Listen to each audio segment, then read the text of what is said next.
तो हेलो दोस्तों, नमस्कार। आप सभी का हमारे यूट्यूब चैनल पर स्वागत है। यदि आप लोग क्लास 12 फिजिक्स के स्टूडेंट हैं और 2024 में बोर्ड परीक्षा देने वाले हैं तो ये वीडियो आप सभी लोग के लिए बहुत ही ज़्यादा महत्वपूर्ण होने वाली है, क्योंकि यदि आप लोग हमारे चैनल से रेगुलर जुड़े हुए हैं तो आपको पता होगा कि हमारे यूट्यूब चैनल पर क्लास 12 फिजिक्स की पूरी किताब से आपके जो 1 नंबर वाले 2 नंबर वाले जो प्रश्न होते हैं जो कि आपके बोर्ड परीक्षा में आ सकते हैं, उन सभी प्रश्नों की एक सीरीज चल रही थी। और इस सीरीज में अभी तक हम लोगों ने पार्ट नंबर 10 तक देख लिया था। आज का वीडियो का पार्ट नंबर 11 होने वाला है और साथ ही में इस सीरीज का ये लास्ट वीडियो होने वाला है। तो इसीलिए आप लोग वीडियो को शुरू से लेकर के अंतिम तक देखना। और यदि आपको वीडियो पसंद आएगी तो वीडियो को लाइक और चैनल को भी सब्सक्राइब कर दीजिएगा। इस सीरीज के अंदर जितने भी प्रश्न कराए जा रहे हैं सभी आपके बोर्ड परीक्षा के लिए बहुत ही महत्वपूर्ण प्रश्न हैं, या फिर जो भी आपके 2024 की बोर्ड परीक्षा में आ सकते हैं उन्हीं प्रश्नों को इस सीरीज के अंतर्गत करवाया जा रहा है। प्रश्न के साथ साथ उसका उत्तर भी बताया जा रहा है। तो इसीलिए आप लोग हर एक पार्ट को अच्छे तरीके से देखो। यदि आप लोगों ने पुराने पार्टों को नहीं देखा है तो डिस्क्रिप्शन बॉक्स में जाओ, आपको वहाँ प्लेलिस्ट की लिंक मिल जाएगी और लिंक पर क्लिक करोगे तो आपको सारे के सारे जो पार्ट होंगे वो आपको आ जाएंगे और आप लोग सारे पार्टों को अच्छे से देख करके तैयारी कर सकते हैं। इसके अलावा यदि आपको note plus important question answer चाहिए क्लास 12 फीस के लिए तो आप लोग हमारा टॉपर ग्रुप ज्वाइन कर सकते हैं। एक सब्जेक्ट का प्राइस मात्र 100 रुपये रखा गया है, जिसमें आपको नोट्स भी दिया जाता है, साथ में इंपॉर्टेंट क्वेश्चन आंसर भी दिया जाता है। ठीक है, तो नंबर हमारा आपको डिस्क्रिप्शन बॉक्स में मिल जाएगा, आप लोग वहाँ से देख करके मैसेज कर सकते हो व्हाट्सएप पर, सारी जानकारी लेकर के आराम से टॉपर ग्रुप को ज्वाइन कर सकते हैं। तो चलिए पार्ट नंबर 11 में जो महत्वपूर्ण प्रश्न होने वाले हैं आइए हम लोग उनको जल्दी से देख लेते हैं।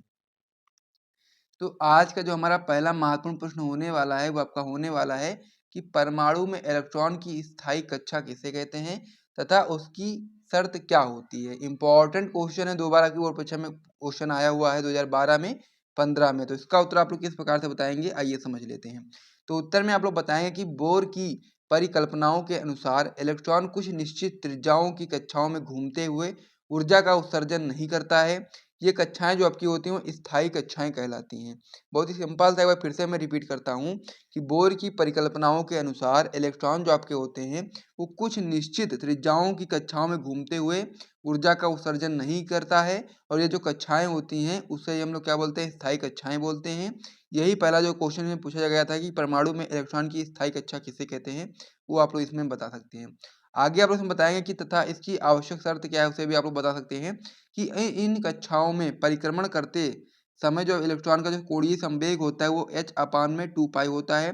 2 पाई का पूर्ण गुणज होता है। इस प्रकार से आपको बताना है कि इन कक्षाओं में परिक्रमण करते समय जो इलेक्ट्रॉन होता है उसका जो कोणीय संवेग होता है h/2 पाई का पूर्ण गुणज होता है, अर्थात आपका MBR बराबर आपका हो जाता है n, आपका अंदर हो जाएगा ब्रैकेट के h/2 पाई। तो ये इस प्रकार से आपका हो जाता है, जहां पर जो आपका n होता है, ठीक है, n आपका 1 2 3 4 ऐसे करके अनंत तक हो सकता है। तो इस प्रकार से परमाणु में इलेक्ट्रॉन की जो स्थायी कक्षा किसे कहते हैं उसे भी मैंने आपको बता दिया, साथ में उसकी आवश्यक शर्त क्या होती है उसे भी मैंने आपको समझा दिया। तो इसे भी नोट कर लीजिए, फिर हम लोग अगले क्वेश्चन की ओर बढ़ते हैं। अब इसमें हमारा अगला क्वेश्चन हो जाता है कि रदरफोर्ड के अल्फा अपकीर्णन प्रयोग से प्राप्त निष्कर्ष लिखिए। 2022 में 2023 में 2 बार क्वेश्चन बोर्ड परीक्षा में पूछा गया है। महत्वपूर्ण क्वेश्चन है कि जब रदरफोर्ड थे उन्होंने जब अल्फा अपकीर्णन कराया प्रयोग तो उसमें उनसे क्या निष्कर्ष प्राप्त हुए उन्हें, तो वही चीज़ हमको यहाँ पर बताना है। तो यहाँ पर 3 पॉइंट से मैं आपको पूरा समझा दूंगा। पहला पॉइंट इसमें दिया गया है कि परमाणु का जो अधिकांश भाग होता है वो खोखला गोला होता है। ठीक है, परमाणु का अधिकांश जो भाग होता है वो खोखला गोला होता है, जिसकी त्रिज्या 10⁻⁻10 मीटर कोटि की होती है। इस प्रकार से आपका हो गया। फिर आगे आप लोग बता सकते हैं जिसे हम लोग नाभिक बोलते हैं। इस प्रकार से पहला पॉइंट हो गया। इसमें आपका सेकंड पॉइंट हो जाता है कि परमाणु का समस्त धन आवेश परमाणु के केंद्र में स्थित नाभिक में होता है, यानी कि जो परमाणु का समस्त धन आवेश होता है वो परमाणु के केंद्र में स्थित नाभिक में होता है। ये सारे निष्कर्ष रदरफोर्ड ने अपने अल्फा अपकीर्णन प्रयोग से प्राप्त किए थे। अगला पॉइंट इसमें आप लोग बता सकते हैं कि नाभिक के चारों ओर 10⁻⁻10 मीटर कोटि की त्रिज्या के खोखले गोले में इलेक्ट्रॉन वितरित रहते हैं। इलेक्ट्रॉन का कुल ऋण आवेश जो आपका होता है वो नाभिक के धन आवेश के बराबर होता है। ये पॉइंट भी आपको याद करना है कि जो इलेक्ट्रॉन का कुल ऋण आवेश होता है वो नाभिक के धन आवेश के बराबर होता है। तो इस प्रकार से जो आपका रदरफोर्ड के अल्फा अपकीर्णन प्रयोग से प्राप्त जो निष्कर्ष थे मैंने आपको बता दिया है। तो इसे आप लोग अपनी कॉपी में नोट कर लीजिए। फिर हम लोग अगले क्वेश्चन की ओर बढ़ते हैं। तो देखते हैं हम लोग इसमें अगला क्वेश्चन आपका क्या हो जाता है। तो इसमें अब हमारा अगला क्वेश्चन हो जाता है कि हाइड्रोजन परमाणु में इलेक्ट्रॉन की कक्षीय गति का न्यूनतम कोणीय संवेग लिखिए। 2023 में बोर्ड परीक्षा में क्वेश्चन आया हुआ है, इंपॉर्टेंट क्वेश्चन है ये भी आपका। तो आपको इसमें बताना है कि हाइड्रोजन परमाणु में इलेक्ट्रॉन की जो कक्षीय गति होती है, का न्यूनतम कोणीय संवेग हम लोग को यहाँ पर बताना। तो आप लोग बता सकते हैं h/2π होता है। तो इस प्रकार से ये वाला जो क्वेश्चन था ये भी कंप्लीट हो गया है। तो इसे भी आप लोग अपनी कॉपी में नोट कर लीजिए। साथ ही में इस पेज पर जितने भी क्वेश्चन कराए गए सभी को आप अपनी कॉपी में नोट कर लीजिए। फिर हम लोग अगले पेज की ओर बढ़ेंगे। और उसके अलावा यदि आपको वीडियो पसंद आए तो वीडियो को लाइक कर दीजिए और साथ ही में हमारे YouTube channel dream light education channel को सब्सक्राइब भी कर दीजिए। तो जल्दी से सब्सक्राइब कर दो, फिर हम लोग अगले पेज पर बढ़ते हैं। ठीक है, अब इसमें हमारा अगला क्वेश्चन हो जाता है कि ठोसों में उपस्थित ऊर्जा बैंडों के नाम लिखिए। वेरी इंपॉर्टेंट क्वेश्चन है, 2017 में और 2014 में 2 बार पूछा गया। आपको पता होना चाहिए कि ठोसों में उपस्थित जो ऊर्जा बैंड होते हैं उनका क्या नाम होता है, ये आपको यहाँ पर पता होना चाहिए। तो इसमें आप लोग उत्तर में बता सकते हैं कि जो चालन बैंड होता है, संयोजी बैंड होता है, ठोसों में उपस्थित ऊर्जा बैंड होता है। ठीक है, ये आपको यहाँ पर याद रखना है कि ठोसों में जो उपस्थित ऊर्जा बैंड के नाम हम लोग को बताने थे। तो आप बता सकते हैं चालन बैंड तथा संयोजी बैंड, ये दोनों आपके कैसे हैं, ठोसों में उपस्थित ऊर्जा बैंड के नाम हैं। तो इस प्रकार से वाला क्वेश्चन कंप्लीट हो गया।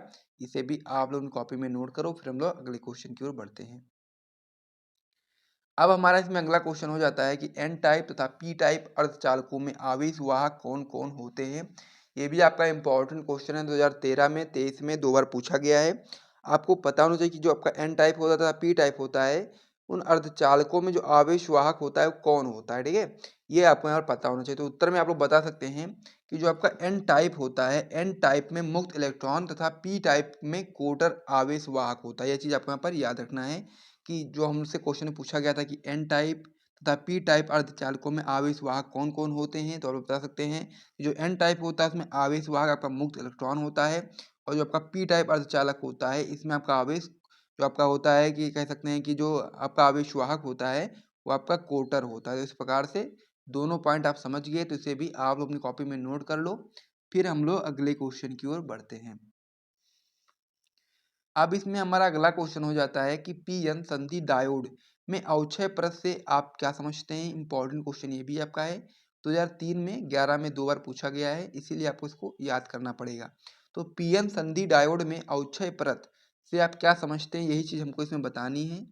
तो आप लोग आराम से बता सकते हैं इसका उत्तर कि पी एन संधि के दोनों ओर वह परत जिसमें चलनशील आवेश वाहकों की उपस्थिति नहीं करती है अवक्षय परत कहलाती है। ठीक है, ये चीज़ आपको वहाँ पे याद रखना है कि पी एन संधि के दोनों ओर वह परत जिसमें चलनशील आवेश वाहकों की उपस्थिति नहीं करती अवक्षय परत कहलाती है। इस प्रकार से ये वाला क्वेश्चन भी था, ये भी कंप्लीट हो गया है। तो इसे भी आप लोग अपनी कॉपी में नोट कर लीजिए। अब हमारा इसमें जो अगला क्वेश्चन होने वाला है और साथ ही में इस सीरीज का लास्ट क्वेश्चन होने वाला है, काफ़ी महत्वपूर्ण क्वेश्चन ये भी आपका हो जाता है कि जर्मेनियम को कैसे पी प्रकार का अर्धचालक बनाया जाता है। 2023 में आपके बोर्ड परीक्षा में क्वेश्चन आया हुआ है, यानी कि इससे पहले वाला जो साल था इसमें, यानी कि 2023 में ही आया है। तो 2023 में आया, तो इसका आंसर आपको पता होना चाहिए कि जर्मेनियम को कैसे हम लोग पी प्रकार का अर्धचालक बना सकते हैं। तो इसका उत्तर आप लोग बताओगे कि जर्मेनियम में 3 संयोजकता वाले पदार्थ जैसे कि एल्युमिनियम हो गया, बोरान हो गया आदि की सूक्ष्म मात्रा मिला करके हम लोग इसे पी टाइप अर्धचालक बना सकते हैं। जर्मेनियम को कैसे बनाएंगे हम लोग पी टाइप अर्धचालक, तो आप बता सकते हैं कि जर्मेनियम में हम लोग 3 संयोजकता वाले पदार्थ को हम लोग मिलाएंगे कि सूक्ष्म मात्रा मिलाने से हम लोग क्या बना सकते हैं, जर्मेनियम को हम लोग पी टाइप का अर्धचालक बना सकते हैं। तो इस प्रकार से हमारा क्वेश्चन भी कंप्लीट हो गया, इसे भी आप लोग याद कर लीजिए। और साथ ही में इस सीरीज के अंतर्गत जितने भी महत्वपूर्ण प्रश्न बन सकते हैं पूरी किताब से क्लास 12 की फिजिक्स में, तो पूरी किताब से यदि हम लोग बात करें तो लगभग आपके 80 प्रश्न होते हैं जो कि आपके बोर्ड परीक्षा के लिए बहुत ही महत्वपूर्ण होते हैं। तो उन सभी प्रश्नों को इस सीरीज के अंतर्गत करवा दिया गया है। और यदि आपको यहाँ तक वीडियो पसंद आए तो वीडियो को लाइक कर दीजिए, साथ में चैनल को भी सब्सक्राइब कर दीजिए। और ये हमारा जो चैनल है ड्रीम लाइट एजुकेशन चैनल, इस पर सपोर्ट जरूर दिखाइए। फिर हम लोग वीडियो को समाप्त करते हैं। और साथ ही में यदि आपको टॉपर ग्रुप को ज्वाइन करना है इस प्रकार से नोट्स वगैरह प्राप्त करने के लिए, तो नंबर आप लोग यहाँ से लिख सकते हैं 97 93 44 0081। इसी नंबर पे आपको व्हाट्सएप पर मैसेज करेंगे तो आपको वहाँ पर सारी जानकारी मिल जाएगी। कॉल नहीं करना है, आपको मैसेज करना है। तो मैसेज आप लोग जब करोगे तो फिर आपको सारी जानकारी मिल जाएगी कैसे आप लोग टॉपर ग्रुप ज्वाइन कर सकते हैं। और उसमें आपको notes plus important question answer दिया जाएगा टॉपर ग्रुप के अंतर्गत। तो इसीलिए आप लोग टॉपर ग्रुप को ज्वाइन करना चाहते हो तो ज्वाइन कर सकते हो। नंबर हमारा हो जाता है 97 93 44 0081। तो इस नंबर पर आपको कॉन्टैक्ट करना है। तो इसी साथ हम लोग वीडियो समाप्त करते हैं, मिलते हैं वीडियो में, तब तक के लिए जय हिंद।